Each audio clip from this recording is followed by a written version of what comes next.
अस्सलाम वालेकुम नाज़रीन, मैं हूं मंसूर अली खान। अपने YouTube चैनल के ऊपर आपको खुशामदीद कहूँगा। सबसे पहले आपसे दरख्वास्त के चैनल को सब्सक्राइब करना मत भूलिएगा और बेल आइकन ज़रूर प्रेस कीजिएगा। नाज़रीन, 5-6 मुख्तलिफ ख़बरें हैं जो मैं आपके साथ शेयर करना चाह रहा हूँ। सबसे पहले ज़रा उस्मान बुज़दार साहब के हवाले से मैं बात करना चाहूँगा।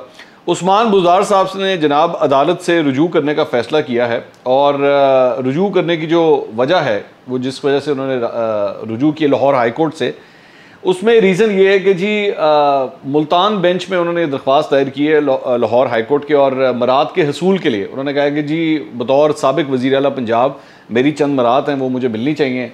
इसमें फ़रीक बनाया गया है चीफ सेक्रेटरी पंजाब को, और साथ ही साथ लेकिन इसमें जो ख़बर सामने है वो ये है कि रजिस्ट्रार ऑफिस ने फ़िलहाल उनकी इस दरख्वास्त के ऊपर एतराज़ उठा दिया है और 23 मई से कानून के तहत बतौर साबिक वज़ीर आला हासिल मराद मुझे नहीं दी जा रही। मराद के हसूल के लिए दरख्वास्त जो है वो दायर दरख्वास्त को प्रिंसिपल नशिस्त पर सुना जाए और कानून के तहत साबिक वज़ीर आला पंजाब को हासिल मराद में देने का हुक्म दिया जाए, ये इस्तदा की गई है।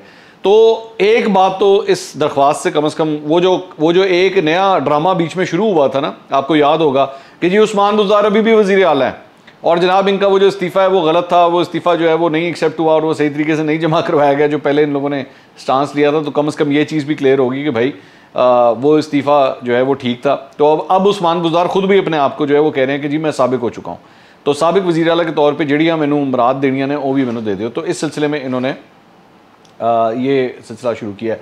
इसके अलावा पंजाब असम्बली से जो ख़बर है वो भी मैं आपको बता दूँ कि जनाब वहाँ पर हुकूमत और अपोजिशन के दरमियान आपस में एक जो मुज़ाकरा थे वो बिलाखिर कामयाब हुए हैं और तकरीबन कोई 6 घंटे की ताख़ीर से जो है वो पंजाब असम्बली का जो इजलास है, वो जो बजट सेशन है, उसका अब आगाज़ हो गया है। आपस में डील क्या हुई है? डील ये हुई है कि जी जो केसेस वगैरह बने हुए हैं, जो अपोजिशन के रहनुमाओं पे जो केसेस बने हुए हैं, उस सिलसिले में एक कमेटी बना दी गई है। उसमें 4 अरकान शामिल हैं, 4 अरकान हुकूमत के शामिल हैं, 4 अरकान अपोजिशन के शामिल हैं और वो बैठ के उन केसेस को जो है रिव्यू भी करेंगे।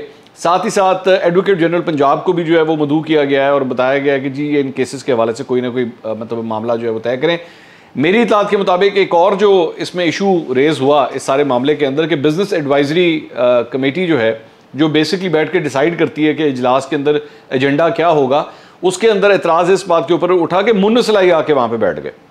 तो इसके ऊपर भी सवाल किया गया कि जनाब मुन्नसलाई साहब इधर क्या कर रहे हैं, ये किस हैसियत में आके यहाँ पे बैठे हुए, क्योंकि मुन्नसलाई एक MNA है और नेशनल असम्बली का MNA है, पंजाब असम्बली की बिज़नेस एडवाइजरी कौंसिल का इजलास अटेंड नहीं कर सकता। तो मुस्लिम लीग नून ने इसके ऊपर भी एतराज़ उठाया और उस पर भी कुछ गर्मी सर्दी वहाँ पर मेरी इत्तलात के मुताबिक हुई हैं। तो एक ख़बर जो है वो ये है। अच्छा, इसके अलावा एक और ख़बर जो है वो आसिफ अली ज़रदारी साहब के हवाले से है कि आसिफ अली ज़रदारी साहब भी जो हैं वो आज चौधरी शुजात हुसैन के घर पहुँचे और उनकी वहाँ पे जो है वो चौधरी सालिक हुसैन से भी मुलाकात हुई है। अब पिछले 4-5-6 दिन के अंदर पहले शहबाज शरीफ साहब पहुँचे, उसके बाद मौलाना फजल रहमान पहुँचे, अब आसिफ अली ज़रदारी साहब भी जो हैं वो चौधरी शुजात हुसैन के पास पहुँचे हैं। अगर तो ये इतने विज़िट्स हो रहे हैं तो ये मैं आपको बता दूं कि ये बहुत कोई बड़ी डेवलपमेंट है जिससे ये लोग सारे इस वक्त एक्चुअली मामले को छुपा रहे हैं, जो मुझे लग रहा है। क्योंकि ये इतने बड़े बड़े लीडर्स अगर चौधरी शुजात के पास एक एक करके जा रहे हैं तो ये कोई छोटी बात नहीं है। फ़िलहाल असल कहानी जो है वो सामने तो नहीं आई है, लेकिन कुछ ना कुछ ऐसा हो रहा है अंदर कि जिसकी वजह से ये सारे लीडर एक एक करके जो है वो उनके पास चक्कर लगाते जा रहे हैं। अलबत्ता उनका ये कहना था, मुस्लिम काफ का ये कहना था कि जी वो बेसिकली आसिफ अली ज़रदारी साहब जो हैं वो उनको काबीना का हिस्सा बनने को मुबारकबाद देने के लिए आए थे। ये एक पॉलिटिकल स्टेटमेंट है, मैं इसको नहीं समझता कि इसमें ऐसी कोई बात है। अच्छा, इसके अलावा एक और ख़बर जो है ये जंग अखबार के अंदर भी ये खबर आई हुई है। बेसिकली जो रूसी सफ़ीर हैं डैनियल गेंच, उन्होंने एक इंटरव्यू दिया, जो पाकिस्तान के अंदर रूसी सफ़ीर हैं, उन्होंने शौकत पराचा साहब आज न्यूज़ के ऊपर होते हैं, उन्होंने उनका इंटरव्यू किया। तो उन्होंने इस इंटरव्यू के अंदर चंद बड़ी शॉकिंग किस्म की बातें कही हैं। एक तो उन्होंने इमरान खान साहब के बयानिए को बहुत बड़ा धचका मारा है। उनका ये कहना है कि जी रियायती गंदम, ये अक्सर ये इमरान खान साहब कह रहे थे ना, हम तो उनसे गंदम ले रहे थे और वो ऑफ़र कर रहे थे 30%। उन्होंने कहा जी रियायती गंदम तेल पर इमरान हुकूमत के साथ किसी किस्म के मुफाहमती याददाश्त पर हम नहीं पहुँचे थे फ़िलहाल, उन्होंने ये बात कही है। उन्होंने कहा कि जी हाँ, ये है कि गंदम और तेल के हवाले से राब्ता जो है वो हमारा था, उसमें कोई शक नहीं है, वो राब्ता अभी भी है, इस मौजूदा हुकूमत के साथ भी है, और हमारी वो ऑफ़र्स भी इसी तरह ही मौजूद हैं। तो ऑफ़र्स होना और एक्चुअली कोई डील होना दो मुख्तलिफ चीज़ें हैं। तो बेसिकली इमरान खान साहब हर जलसे के अंदर जो बार बार ये बात कह रहे थे कि जी वो तो हमारे हो गई भी थी, उनसे मामला तय हो गए थे और हम तो उनसे 30% जो है वो तेल और गंदम सस्ती लेने लगे थे, इसमें कोई हकीकत नहीं है। हाँ, ऑफ़र्स, और ये ऑफ़र बड़ी नॉर्मल सी चीज़ है। अब जाहिर बात है, जो पार्टी के जो चाहने वाले वोटर होते हैं उनको ये बात समझ नहीं आती। ऑफ़र शॉफर्स वगैरह आपको बहुत सी आती रहती हैं मुख्तलिफ ममालिक से, लेकिन आपने और एक बड़े कैनवस के ऊपर चीज़ों को देखना होता है। भाई कोई सैंक्शंस लग जाएंगी क्या हमारे ऊपर? क्या हमारी कंपनीज उसके बाद मगरब के साथ, यूरोप के साथ, अमेरिका के साथ ट्रेड कर सकेंगी, नहीं कर सकेंगी? इन सारी चीज़ों को देखना होता है, जिसके बाद आप फैसला करते हैं। वरना ऑफर्स तो पाकिस्तान को और बड़े मामलों के अंदर बहुत सी आ चुकी हैं, लेकिन आप उसको एक्सेप्ट नहीं करते। तो एक तो उन्होंने ये कहा। उसके बाद हाँ, एक और बात उन्होंने ये कही, उन्होंने कहा मुझे लगता है कि दौरा रूस इमरान खान की हुकूमत ख़त्म होने की एक बहुत बड़ी वजह है कि चूँकि जब रूस ने यूक्रेन के ऊपर हमला किया तो इमरान खान साहब उस वक्त रूस के अंदर ही मौजूद थे। तो रूसी सफ़ीर का ये कहना है कि जी हमें ये लगता है कि उनकी हुकूमत जो है शायद इस वजह से भी गई है।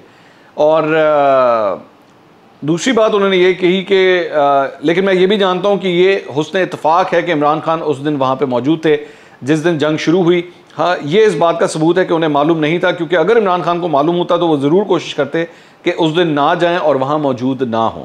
ये कहना है रूसी सफ़ीर का। तो जाहिर बात है, वो रूस जो है वो अमेरिका के हवाले से तो अपनी एक पोजीशन लेता है, और उसने यही कहना है कि जनाब चूँकि इन्होंने रूस का दौरा किया तो इस वजह से इनकी हुकूमत चली गई। लेकिन इसमें अभी तक वो जो बात है कि जनाब वो साजिश हो गई और उसके बाद साजिश के तहत जो है हमारी हुकूमत हटा दी गई और अमरीकी मदाखलत एंड ऑल दैट, वो उसके अंदर अभी भी मैं कम से कम अपना जो पॉइंट ऑफ व्यू है, मुझे उसके अंदर कोई बात ऐसी नज़र नहीं आती। इसके अलावा एक और डेवलपमेंट बनी गाला के हवाले से हुई है जी। बनी गाला के हवाले से डेवलपमेंट ये है कि हामिद खान साहब जो पाकिस्तान तहरीक इंसाफ के फाउंडिंग मेंबर्स में से एक थे, जिनको इमरान खान साहब ने टोटली साइडलाइन कर दिया हुआ था, और यहाँ तक कि उनको शो कॉज नोटिसेज और उनकी पार्टी रुकनीत वगैरह और ये सारे मामलात वो तक मतलब आ गए थे प्रॉब्लम के अंदर। तो उनको आज बनी गाला बुलाया गया और उनकी बनी गाला के अंदर मुलाकात हुई है।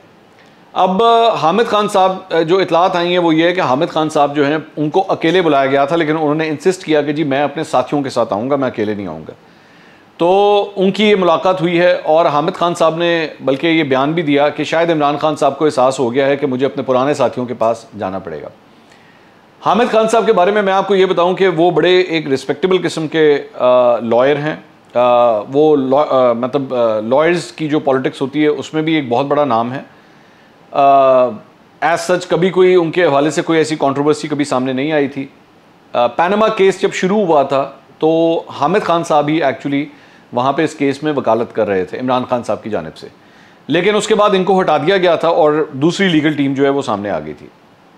हामिद खान साहब को एक और बहुत बड़ी बुनियादी वजह साइडलाइन करने की ये भी थी कि जहांगीर तरीन से उनके मामला जो हैं वो ख़राब हो चुके थे और जहांगीर तरीन इनके बहुत मुखालिफ थे।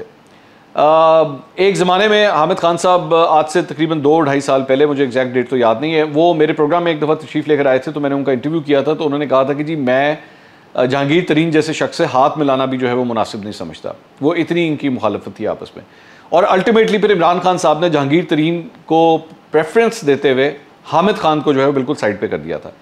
और हामिद खान साहब ने उसके बाद जो बयानात दिए थे पार्टी के हवाले से, हुकूमत की परफॉर्मेंस के हवाले से, वो भी उनकी मुखालफत में दिए थे, जिसके बाद अल्टीमेटली हामिद खान को जो है शोकॉज नोटिस दिया गया था और उसके बाद इनको बिल्कुल ही फारिग कर दिया गया था। एक वक्त में हामिद खान साहब और शाह महमूद कुरैशी और चौधरी सरवर, इनका ग्रुप जो है वो इकट्ठा ग्रुप था, ये सारा इकट्ठा ग्रुप था। लेकिन उसके बाद हामिद खान जो है वो बिल्कुल अलग हो गए और चौधरी सरवर, अब चौधरी सरवर भी जो है वो जाहिर बात है इस वक्त बिल्कुल हटा दिए गए हैं, उनको जब गवर्नर पंजाब के ओहदे से हटाया गया था। तो ये पूरा ग्रुप ही जो है वो ज़ेर ताब था। शाह महमूद कुरैशी लेकिन अब चूँकि जहांगीर तरीन नहीं है पार्टी के अंदर, तो शाह महमूद कुरैशी को जो है एकदम दोबारा प्रोमिनेंस मिल गई, और चूँकि उनको मिली है तो इधर से हामिद खान साहब की भी जो है वो दोबारा एंट्री हुई है। मेरे ख्याल में बहुत अच्छा फैसला है इमरान खान साहब का, और मैं ये भी समझता हूँ कि इमरान खान साहब को चंद और लोग भी हैं जो माजी में इमरान खान साहब ने जिनकी कदर नहीं की जिस तरह करनी चाहिए थी, उसमें फौजिया कसूरी हैं, उसमें और भी बहुत से लोग हैं, उनको भी जो है वो इम्पोर्टेंस मिलनी चाहिए, लेकिन वो नहीं दी गई इमरान खान साहब की जानिब से। लेकिन मेरे ख्याल में ये एक अच्छा फैसला है। अब हामिद खान साहब क्या है, इमरान खान साहब की माजी की परफॉर्मेंसेस और जो माजी की उनकी हुकूमत की परफॉर्मेंस के ऊपर तनकीद करते आए हैं, क्या वो समझते हैं कि वो तनकीद बिल्कुल ठीक थी, या अब उस तनकीद से वो पीछे हटेंगे, ये तो खैर वक्त बताएगा। और क्या हामिद खान साहब की पूरी तरह पार्टी में वापसी होती है या नहीं होती, ये इसके लिए हमें इंतज़ार करना पड़ेगा। PTI की एक और रहनुमा डॉक्टर यास्मीन राशिद साहिबा, उनका एक बड़ा सख्त बयान आज मीडिया के ऊपर आया। बेसिकली उनसे सवाल किया गया कि मरियम नवाज़ ने कहा था कि जी डॉक्टर यास्मीन राशिद के ख़िलाफ़ जो है वो कोई एक्शन नहीं होना चाहिए, इन्होंने ये बात कही थी। तो आगे से डॉक्टर यास्मीन राशिद ने कहा है कि मरियम नवाज़ होती कौन है ये कहने वाली, इसके पास क्या इख्तियार है कि वो ये बात कहे, और इसको कहें मेहरबानी करके अपनी बातें अपने पास रखे, गैरत वाले लोग हैं, तुम जैसे बगैरत नहीं हैं। राना सनाउल्लाह, ये जो तुम लोगों को और अपने गार्ड्स के पीछे छुप कर बाहर निकलते हो ना, बाहर निकलो, फिर तुम्हें हम बताएंगे तुम्हें किसने हक दिया है कि तुम मुल्क की औरतों, माओ, बहनों पर जुल्म करो। इस जुल्म का इंशाल्लाह हम पूरा हिसाब लेंगे। मैं नॉर्मली डॉक्टर यास्मीन राशिद साहिबा की हमेशा तारीफ़ करता आया हूँ, और मैंने कभी भी उनके मुंह से मैंने कभी कोई सख्त बात किसी मुखालिफ के हवाले से नहीं सुनी। ये जो रिमार्क है कि जी हम गैरत वाले लोग हैं, तुम जैसे बगैरत नहीं, ये बड़ा सख्त रिमार्क है जो डॉक्टर यास्मीन राशिद ने दिया। मैं कम से कम जब से उनको जानता हूँ, उनकी ज़ुबान से मैंने कभी इस किस्म के अल्फाज नहीं सुने। बट ऑब्वियसली आई थिंक वो काफ़ी गुस्से में होंगी कि उनको इस सूरत हाल के अंदर जो है मुख्तलिफ अदालतों के चक्कर लगाने पड़ रहे हैं, ज़मानतें लेनी पड़ रही हैं, सारा कुछ, तो जिसकी वजह से जो है वो इतना सख्त बयान डॉक्टर यास्मीन राशिद ने दिया। इसके अलावा एक और ख़बर जो है वो इमरान खान साहब ने जनाब आज किसानों से उन्होंने ख़िताब किया, और अपने ख़िताब के दौरान एक बड़ा इंटरेस्टिंग रिमार्क उन्होंने दिया, वो था चीफ़ इलेक्शन कमिश्नर के हवाले से। सीधा इल्ज़ाम लगाया गया चीफ़ इलेक्शन कमिश्नर पे। उन्होंने कहा जी चीफ़ इलेक्शन कमिश्नर, हमें पता है कि तुम वीकेंड के ऊपर किधर जाते हो, और हम जानते हैं कि तुम्हारी मतलब जो हमदर्दियाँ हैं वो नून लीग के साथ हैं, शरीफ ख़ानदान के साथ हैं। अब मैंने तो नहीं पता कि वो वीकेंड पे कहाँ जाते हैं, लेकिन इमरान खान साहब को पता है वो वीकेंड पे कहाँ जाते हैं। तो ये आज चीफ़ इलेक्शन कमिश्नर के ऊपर एक और सीधा अटैक था। वो पहले भी करते आए हैं, आज भी जो है वो सीधा स्ट्रेट उन्होंने अटैक किया है उनके ऊपर। उसके बाद सहाफ़ियों के हवाले से भी उन्होंने कहा कि हमारे दौर में कहा जाता था कि सहाफ़ी मुश्किलात का शिकार हैं, आज इनके दौर में सहाफ़ियों पर FIRs दर्ज हो रही हैं। ये इमरान खान साहब ने इनकी भी बात की। FIRs और FIA की तहकीकात जो हैं वो और लोगों की भी होती रही हैं, और आपके दौर में भी होती रही हैं, इस दौर में भी हो रही हैं। पहले भी गलत था, आज भी गलत है। जहाँ पे सहाफ़ियों के बारे में मैं बात कर रहा हूँ, तो वहीं पे समी इब्राहिम साहब की आज FIA के दफ्तर में पेशी थी, एंकर पर्सन समी इब्राहिम साहब, और उन्होंने ये ट्वीट किया है कि FIA ने उनसे कहा है कि हम चाहते हैं कि हम आपका YouTube चैनल जो है वो बंद कर दें। मेरे ख्याल में ये बहुत बड़ी नाइंसाफ़ी है। समी इब्राहिम साहब ने अगर कोई फैक्ट गलत शेयर किया है, अगर उनकी खबर कहीं पे गलत है, तो उसके लिए कानूनी जो प्लेटफॉर्म्स हैं वो मौजूद हैं, आप उसके ऊपर कोई ना कोई कार्रवाई कर सकते हैं। लेकिन किसी को ये कह देना कि वो अपना चैनल बंद कर दे, मेरा ख्याल में ये बहुत नाइंसाफ़ी है। और इस दौरे हुकूमत में अगर ये हो रहा है तो मैं इसकी पुरज़ोर तौर पे मज़म्मत करता हूँ। एक सहाफ़ी होने के नाते सभी इब्राहिम साहब को टोटली आज़ादी होनी चाहिए कि वो जो मर्ज़ी बात करें। बात अगर गलत है, फैक्चुअली गलत है, तो फिर आप उसको कानूनी तौर पे बेशक चैलेंज करें, लेकिन ये कोई तरीका नहीं है कि अगर आपको उनके तज्ज़िये से या उनके ख्यालात से एतराज़ है तो उसके बाद आप उनको जाके कह दें कि जनाब आप अपना चैनल बंद करें। This is not done. Pakistan Tehreek-e-Insaf से रिलेटेड एक और ख़बर वो भी शेयर कर दें आपको। आज जो ज़िमनी इंतखाबात होने जा रहे हैं 17 जुलाई को, उस सिलसिले में पाकिस्तान तहरीक-ए-इंसाफ ने 18 टिकटों का ऐलान कर दिया है। 2 टिकटें अभी रहती हैं जो उन्होंने अनाउंस नहीं की, लेकिन ये 18 टिकटें अनाउंस हुई हैं उसके अंदर इंटरेस्टिंग बात यह है कि PP 158 से मियाँ अकरम उस्मान साहब, इनको जो टिकट दिया गया है, ये मियाँ महमूद रशीद साहब जो पाकिस्तान तहरीक-ए-इंसाफ के पार्लिमानी लीडर डिक्लेयर हुए हैं पंजाब असम्बली में, ये उनके दामाद हैं जिनको ये टिकट दिया गया है। इसके अलावा एक और जो टिकट इशू किया गया है जो सामने आया है, वो इमरान खान साहब के कज़न हैं इरफान न्याजी साहब। PP 90 भक्कर से इनको टिकट दिया गया है, और इनके बारे में दुनिया न्यूज़ ने रिपोर्ट किया है कि ये इमरान खान साहब के कज़न हैं। इसके अलावा एक खबर तो पहले ही आ चुकी है कि PP 217 से शाह महमूद कुरैशी साहब के साहबजादे ज़ैन कुरैशी को जो है वो टिकट दिया गया है। तो एक दमाद, एक कज़न और एक बेटा, मतलब सियासी रहनुमाओं से इनके क्या ताल्लुकात हैं, उनको टिकट्स मिले हैं। और PP 90 से इरफान न्याजी साहब जिनको टिकट दिया गया है, वो नून लीग के रहनुमा थे। नून लीग के जो साबका टिकट होल्डर रहे हुए हैं, तो उनको इस बार पाकिस्तान तहरीक इंसाफ ने टिकट दिया है। तो मैं बार बार यही कहता हूँ कि सारे असूल जो है ना वो तेल लेने चले जाते हैं, और जब आपने टिकटें देनी होती हैं तो मौरूसी सियासत, ख़ानदानी सियासत ख़ानदानी सियासत का इससे बड़ा कमाल जो है वो क्या होगा। अच्छा, ख़ानदानी सियासत के हवाले से बात हो रही है, तो यहीं पे एक और ख़बर जो है वो आपके साथ शेयर करना चाहूँगा हमाद अज़हर साहब के हवाले से। हमाद अज़हर साहब ने जनाब ये ट्वीट किया, ये स्क्रीन के ऊपर आप देख रहे हैं। इसके अंदर बेसिकली इन्होंने दिखाया कि जी एक परिंदा जो है वो कीड़े को जो है वो आगे आगे कर रहा है। बेसिकली वो क्या कर रहा है, वो बेसिकली उस कीड़े को अपने बच्चे के करीब लेके जा रहा है कि मेरा बच्चा जो है ना वो खाना खाना सीख ले, ठीक है, वो खाना खाना सीख ले।